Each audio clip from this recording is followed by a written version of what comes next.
일단 글로벌 증시 쪽으로 좀 넘어가서 살펴보고 싶은데요.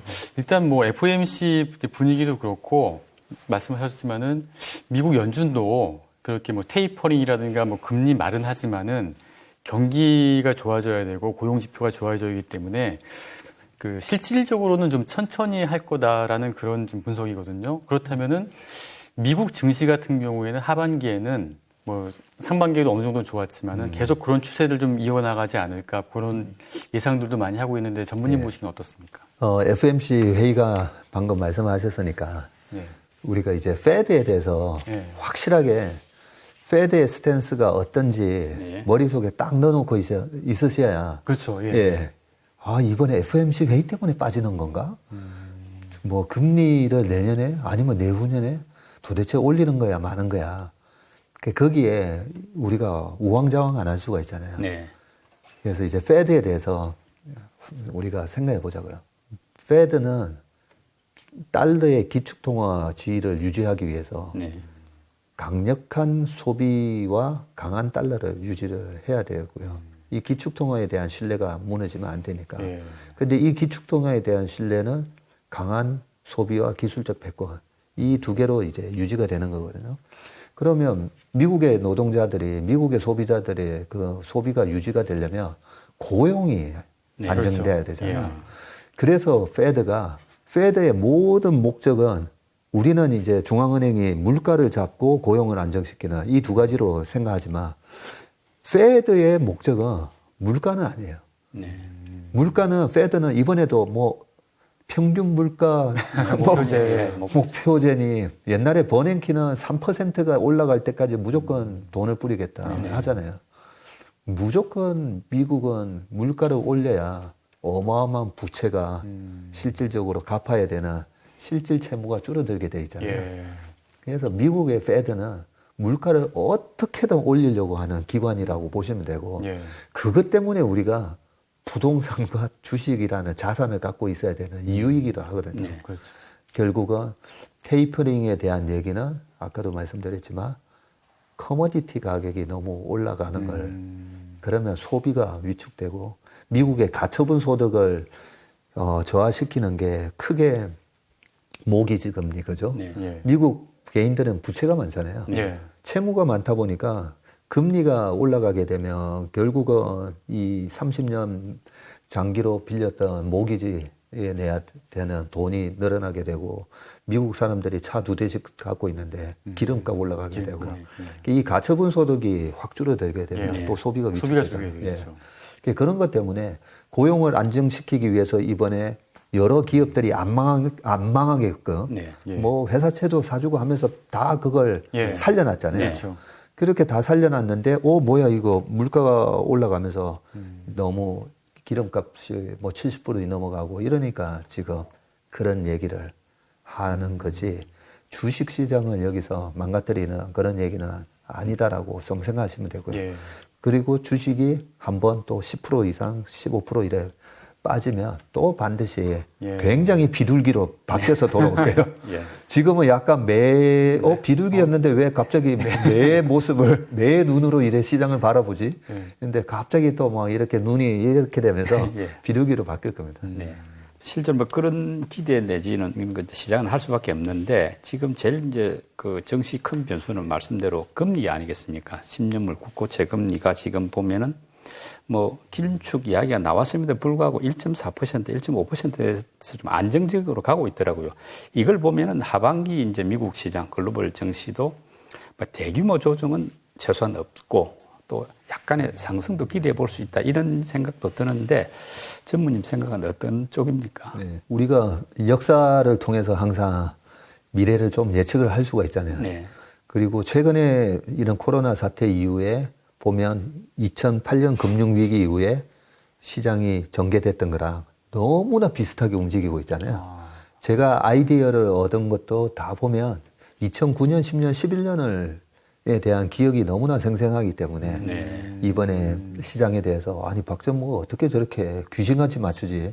근데 맞춘 게 아니라 그냥 옛날에 있었던 상황하고 너무 비슷해가지고 그래서 처음에 7공주가 있었고 그 다음에 2010년도에 커머디티 가격이 올라가니까 네. 왜냐하면 돈을 풀었으니까 예.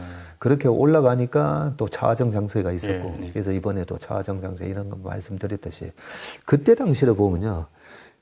금리가 2%까지 미국의 10년물이 확 떨어졌다가 예. 그러면 떨어지기 전에 2008년 금융위기가 오기 전에는 그 10년물 국채금리가 5%대였거든요. 네. 5%대에다가 경기가 망가지니까 2% 갔다가 네. 돈을 풀어주고 돈이 쫙 깔리니까 이 2%가 4%까지 올라왔는데 예. 우리가 지금도 조금 많은 분들이 조금 착각을 하고 계시는 게 이렇게 돈을 풀었으니까 계속 인플레이션이 계속 진행되고 금리는 계속 2%, 2.5% 갈 것 같고 네. 막 이런 착각을 하고 계시잖아요. 근데 실제로 2009년, 10년, 11년 보면 유가가 거의 100불까지 다시 40불 같던 유가가 100불까지 올라가면서 처음에는 금리가 10년물 금리가 4%까지 올라가다가 네. 나중에 다시 빠져요. 네. 나중에 다시 빠집니다. 예. 네. 그 빠지는 이유는 여러 가지 이유가 있을 수가 있는데 그냥 하나만 말씀드리면 그때 아니 돈을 풀었으니까 계속 물가는 올라가야 되고 기대 인플레이션 때문에 금리는 계속 올라갔어야 되잖아요. 네. 왜 빠졌냐면 2010년도에 일단 1차 QE1이 딱 끝나니까 갑자기 그리스 사태가 발생하고 그렇죠. 그리스 사태 네, 있었죠. 2차 QE1이 딱 끝나니까 2011년도에 미국 신용등급 강등과 함께 갑자기 차화정에서 화학 정유가 박살이 나죠. 예. 커머디티 가격이 예. 박살나고. 이런 현상이 일어나는 이유는 돈을 풀었다고 전 세계가 다 경기가 좋아집니까? 경쟁력이 없는 나라는 이 떡고물을 못 가져가잖아요. 예. 그렇죠. 아. 그래서 예. 돈을 풀고 난 이후에 보면 꼭 이상한 일들이 발생하는 이유가 그렇게 경쟁력을 계속 잃어가는 나라에 그런 국가 디폴트 사태들이 하나씩 터지거든요. 예. 그래서 2011년부터 13년까지 남유럽 사태가 계속 진행됐던 네. 거죠. 예. 그렇게 남유럽 위기로 독일하고 영국이랑 EU의 이 큰형님격들이 아니 밑에 동생들이 막 자빠지니까 예. 얘네들 케어해야 되다 보니까 예. 유럽의 성장이 안 나왔잖아요. 네. 유럽의 성장이 안 나오니까 전 세계에서 소비의 3분의 1, 3분의 1을 차지하는 미국과 유럽 쪽이 성장이 안 나오니까 유가가 올라가다 마는 거죠. 아. 유가가 올라가다 마는 거고 예. 유럽에 투자를 들어갔던 자금들은 예. 보니까 유럽 안 되겠네. 네. 유럽에 있는 채권이나 유럽에 있는 주식, 그다음에 자산을 일단 팔고 나오자. 우리나라 IMF 때처럼. 네. 그러면 그 판 자금이 어디로 가 있습니까? 예. 미국의 국채로 세이프 헤븐으로 그렇죠. 가는 거죠. 예. 그런 현상이 나타나면서 10년물 국채가 예. 물가를 감안하면 금리가 더 올라가야 되는데 오히려 10년물 국채 수요가 생기면서 네. 툭툭툭 떨어졌던 거죠. 예. 그래서 저는 내년 장도 그렇게 염려를 하지 않는 게 이번에 엄청나게 풀린 그런 자금과 그런 것들을 감안을 하면 지금은 당연한 거거든요. 네. 지금 함부로 경기가 끝났다 어쨌다 뭐 그런 거는 예측하기는 힘들지만 그렇게 돈을 풀어놓고 나면 그 실적 장세는 좀 더 이어질 것 같다. 네. 저는 그렇게 생각합니다. 예. 이제 미국 뭐 장기 금리는 우려만큼 많이 오르지 않을 수 있다 이런 말씀 같은데 이제 그래도 걱정하는 것 중에 하나가 이 법인세 인상. 바이든 네. 정부가 뭐 어쨌든 공약으로 28% 올린다고 했는데 그 숫자가 뭐 좀 줄어들 수는 있지만 어쨌든 올리려고 할 거 아닙니까? 이런 어떤 법인세 인상하고 또 뭐 반독점 규제, 이 대기업 빅테크에 대한 이런 부분들이 조금 미국의 어떤 증시에 부담 요인은 되지 않겠나 이런 우려가 있는데 그건 어떻게 보십니까? 예, 그거는 100% 부담입니다. 네. 예.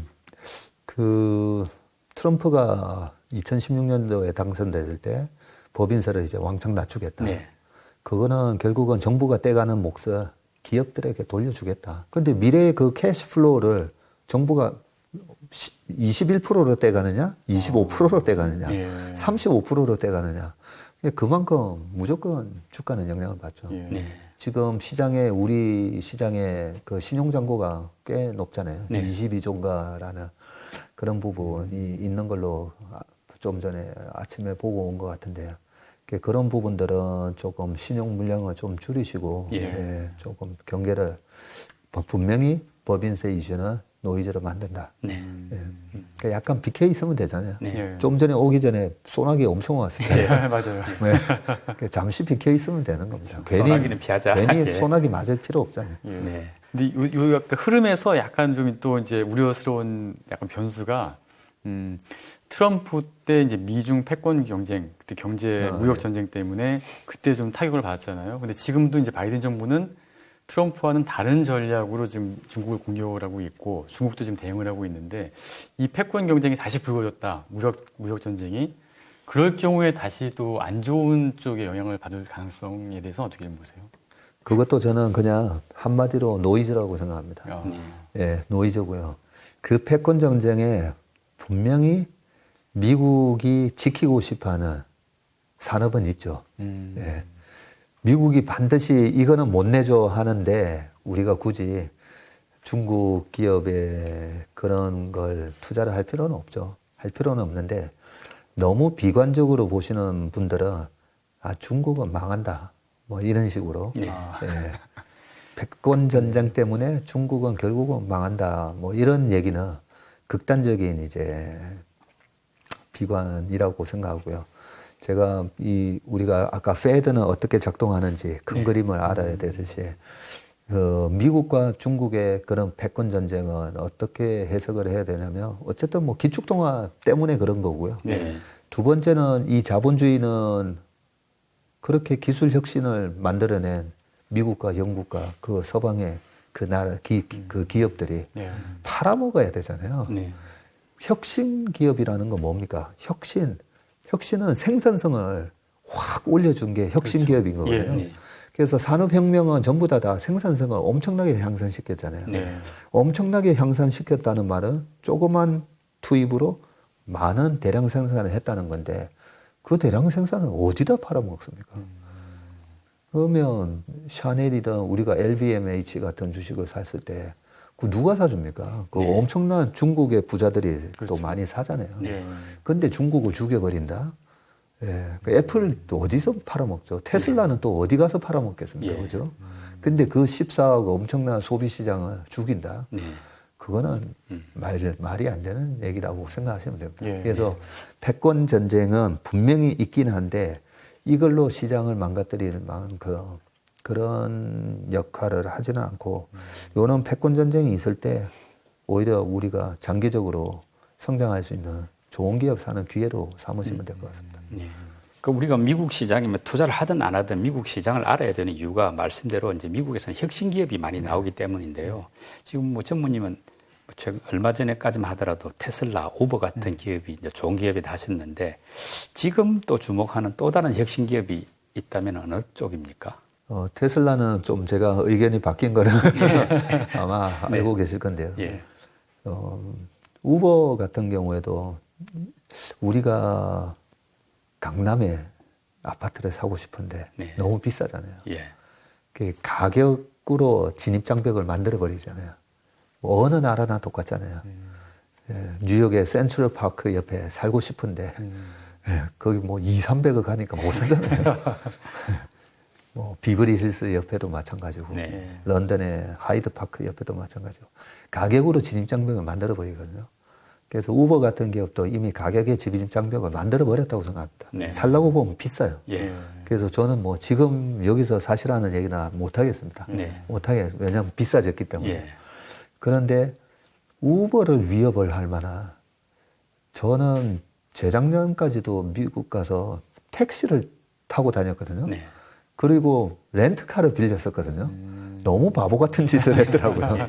지금 저녁에 택시를 잡으려고 그냥 이렇게 길에 서서 안 오잖아요. 예, 그렇죠. 보니까 그런 우버라는 기업이 통해서 예. 놀고 있는 사람들이 또 우버 드라이버가 돼서 뭐 아르바이트 할 수 있잖아요. 예.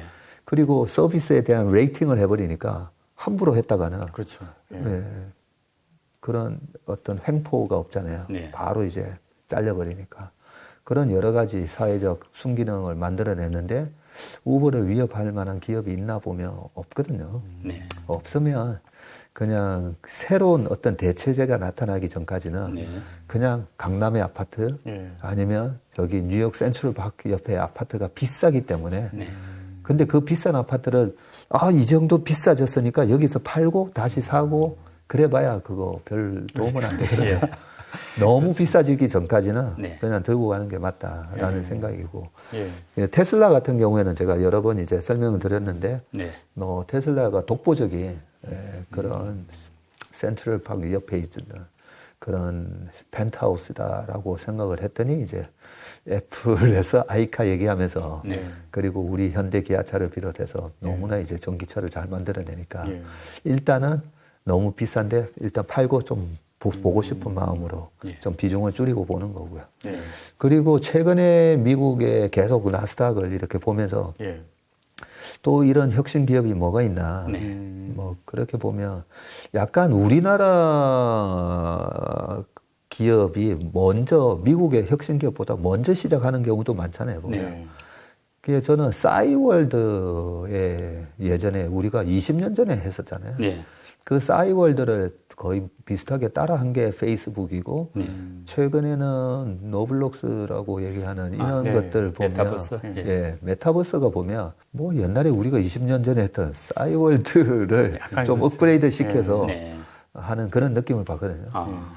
네. 그런 부분을 봤는데 이게 수익하고 어떻게 연결되는지는 아직까지는 메타버스를 이렇게 공부를 충분히 해보지는 않은 거라서 그럴 수도 있는데 네. 수익성하고 연결되는 거는 아직까지 좀 잘 모르겠더라고요. 네. 그렇다면 조금 나중에 눌림목 줄 때 사야 되겠다 뭐 이런 생각을 하고 네. 그 다음에 또 우리가 먼저 시작했던 게 배달의 민족의 이런 푸드 딜리버리 서비스가 있었잖아요. 예. 네. 그런 게 미국에는 없었잖아요. 없었는데 이번에 코로나로 인해 가지고 네. 저희 아들이 쿠팡 이츠 통해서 시켜 먹는다는 얘기 듣고 예. 아니 쿠팡 이츠가 아니라 그 우버 이츠. 우버이츠. 예, 아니 우버 밑에 그런 푸드 딜리버리 하는 회사가 있었어. 네. 알게 된 거잖아요. 예. 근데 최근에 사람들이 미국의 소비자들이 시켜보니까 이거 편하네. 그래서 코로나가 정상화돼도 그 시켜먹는 이런 부분은 좀 지속되지 않을까. 그런 생각 때문에 뭐 도어대시 이런 기업이 1등이잖아요. 네. 근데 도어대시도 좀 비싼데 이제 올랐다가 이제 빠졌는데 그런 기업들은 제가 지금 적극적으로 사기보다는 보초병 정도는 보내놓을 필요는 있는 것 같아요. 예. 왜냐하면 그 분야에 미국에서 1등이니까. 예, 그렇죠. 예, 이런 기업이 어떻게 나중에 진행이 되는지. 그러면 예전에 이제 아마존이 그 중고책 팔다가 예. 뭐 아마존 셀스 에브리띵 된 예. 것처럼 모든 걸 다 파는 회사가 됐죠. 것처럼 그런 푸드 딜리버리 서비스 하는 회사들이 도대체 또 뭘 딜리버리 해줄 줄 모르잖아요. 예. 예, 우리나라 보면 그런 대리기사뿐만 아니라 그런 배달의 민족 이런 것뿐만 아니라 퀵 서비스 같은 거 예. 미국에는 아직 퀵 서비스 같은 게 별로 안 보이잖아요. 아. 그걸 푸드 딜리버리 서비스 하는 회사들이 할 수도 있는 거고. 예. 그래서 확장성이 좀 보이기 때문에 저는 예. 그런 음식 배달 업체는 주식은 보초병을 세워놓고 네. 한번 관심 있게 볼 만한 것 같습니다. 그 주무님 지금 공포감이 클 때가 오히려 돈 벌 기회다 이런 말씀을 하셨는데 지금 뭐 FOMC로 해가지고 금리 인상에 약간 공포가 시장에 좀 있는 상황인데 지금이 어떤 그런 말씀을 좀 활용할 수 있는 그런 상황으로 봐도 됩니까? 그 공포감만큼 예. 돈 벌기 좋은 게 없습니다. 네. 그 공포감을 어떻게 우리가 머릿속에 예. 기억을 하시면 되냐면 내가 보험을 판다고 생각하시면 돼요. 네. 우리가 보험에 가입을 할 때 여행자 보험을 가는데 여행을 가는데 여행자 보험에 가입하잖아요. 그렇죠. 왜 가입하는 거죠? 혹시 다칠까 봐. 예. 그죠? 혹시 다치면 거기서 뼈 부러지고 하면 예. 큰 돈이 들어가니까 여행자 보험에 가입하는 거잖아요. 네. 그럼 보험회사는 돈을 버는 거죠. 예. 안 다치시면. 네. 그래서 이 금리 지금 뭐 1.5%, 1.7%, 뭐 0.5에서 올라올 때가 내내 그 금리에 대해서 막 우려를 얘기했었잖아요. 네. 0.8일 때도 얘기하고 1.2 됐을 때도 얘기하고. 예. 근데 제가 항상 임계치에 다다르지 않으면 그거는 그닥 우리가 염려 안 해도 되는 예. 그런 부분인데 어쨌든 공포를 주잖아요. 예. 그래서 투자 대중들이 공포를 느낄 때 그 공포감에 주식을 팔잖아요. 네. 팔면 8만 원짜리가 이제 7만 5천 원이 됐다. 그 네. 5천 원만큼이 뭐냐면 저는 인슈어런스를 판다라고 생각해요. 대중들이 이렇게 이런 발생하지도 않을 리스크에 대해서 공포감을 느끼면서 이렇게 막 인슈어런스를 네. 보험을 막 사는 느낌이거든요. 네. 그리고 저는 그 가격에 제가 그 주식을 사면 네. 분명히 이거는 8만 원짜리인데 7만 5천 원, 작년 코로나 때는 8만 원짜리를 거의 4만 원에 막 거기다가 팔았잖아요. 네. 그러면 저는 머릿속에 이게 우리나라 지수가 1,400에서 3,000 갈 건데 네. 그 1,500만큼의 그 부분은 그 공포감에 주식을 던지는 사람들한테 저는 제가 보험을 파는 느낌이에요. 아. 보험 팔 건데 그분들은 어떻게 왜 그러면 거기서 팔았죠? 1,100 갈 거다라는 공포감에 그렇죠. 떨어진다. 예. 그때 예. 붕괴한다는 얘기도 있었어요. 천 붕괴한다는 얘기고 있고 그러면 실질적으로 보면 폭발 위험이 없는 네. 그런 리스크였는데 그래서 작년 코로나 때 그 공포감에 저는 그 주식을 사면서 보험을 파는 그런 네. 느낌. 예. 그래서 이게 작년과 같은 큰 공포감에 네. 큰 돈을 안겨줬잖아요. 예.